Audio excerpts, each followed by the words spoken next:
Welcome to Vani வீட்டு சமையல். இன்னைக்கு நம்ம பார்க்க போற ரெசிபி வந்து தூதுவளை வச்சு ரசம் பண்ண போறேங்க. ஒவ்வொருத்தரும் ஒவ்வொரு விதத்துல செய்வாங்க. நான் வந்து என் ஸ்டைல பண்றேன். எப்படின்னு பாருங்க. இது வந்து ஃபர்ஸ்ட் ஒரு மிக்ஸி ஜார் எடுத்துக்கலாம்.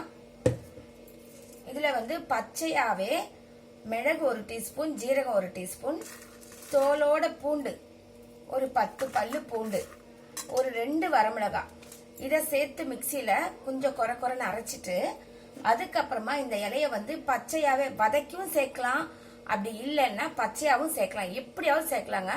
ஏன்னா திரும்ப நம்ம வதக்க தான் போறோம். அதனால நான் பச்சையா சேர்த்துக்கிறேன்.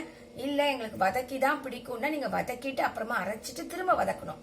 அவ்வளவுதான். நான் வந்து இப்ப மிளகு, ஜீரகம், மிளகாய் வத்தல், பூண்டு இதை முதல்ல அரைச்சிட்டு அதுக்கப்புறமா இந்த கீரையை போட்டு அரைச்சிட்டு வந்து பார்க்கலாம் எப்படி தாளிக்கிறதுன்னு பார்க்கலாம்.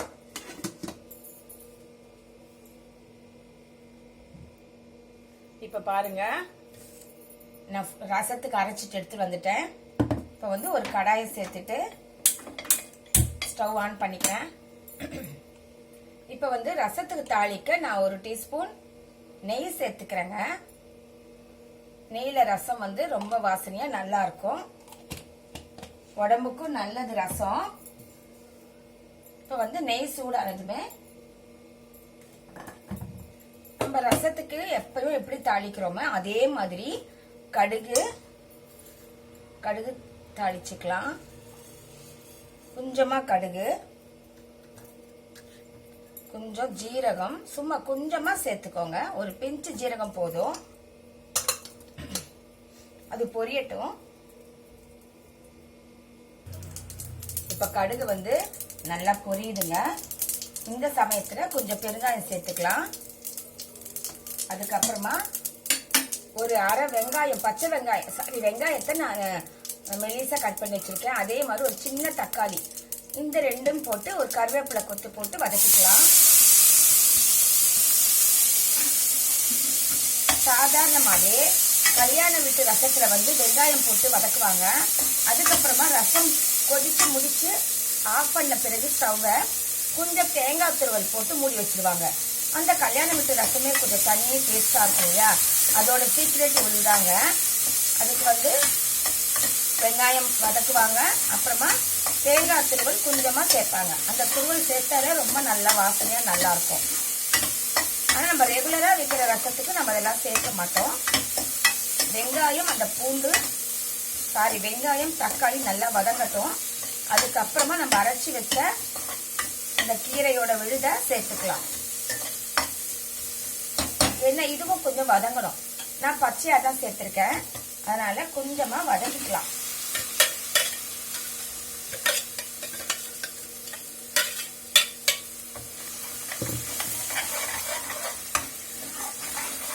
கொஞ்சம் கீரை நல்லா வதங்கட்டுங்க.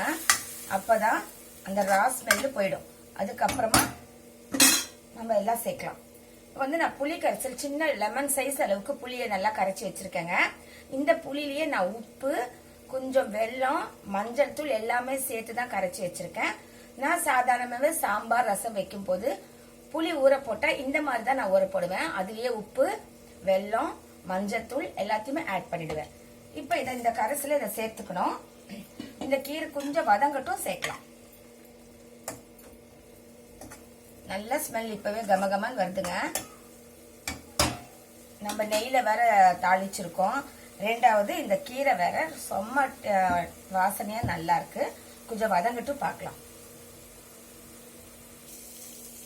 இப்ப பாருங்க, கீரையோட ரா ஸ்மெல்லும் போச்சு, கலரும் நல்லா மாறி இருக்கு.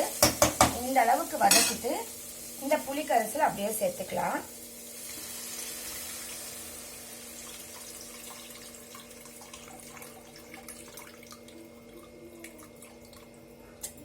அதுக்கப்புறமா இதுக்கு எவ்வளவு தண்ணி வேணுமோ உங்களுக்கு ரசத்துக்கு அந்த அளவுக்கு தண்ணியை சேர்த்துக்கலாம். சேர்த்து மொத்தமா சேர்த்து நல்லா கொதிக்கணும்.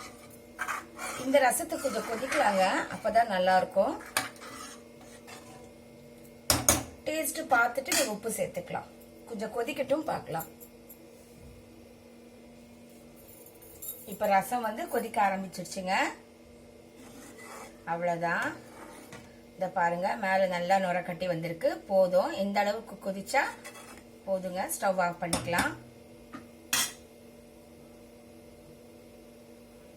அவ்வளவுதான், மணக்க மணக்க தூதுவளை ரசம் ரெடி. இது சளி இருமல் எல்லாத்துக்கும் ரொம்ப நல்லதுங்க. ஜுரம் இருந்தா கூட பரவாயில்ல, சளி இருமல் இருந்தாலும் இதை வந்து ஒரு டம்ளர் சூப்பு மாதிரி மேலோட அப்படியே எடுத்து சாப்பிட்டா வித விதன்னு சாப்பிடணும். அப்பதான் சூப்பரா இருக்கும். சளி சீக்கிரமாவே குறைஞ்சிரும். நல்லா நல்லா கேட்குங்க சூப். இந்த சூப் சாப்பிட்டா மெயினா பசங்களுக்கு கூட நீங்க என்ன பண்றீங்க, கொஞ்சமா சாப்பாட்டுல கலந்து கொடுங்க. அப்பதான் இது உடம்புக்கு ரொம்ப நல்லது.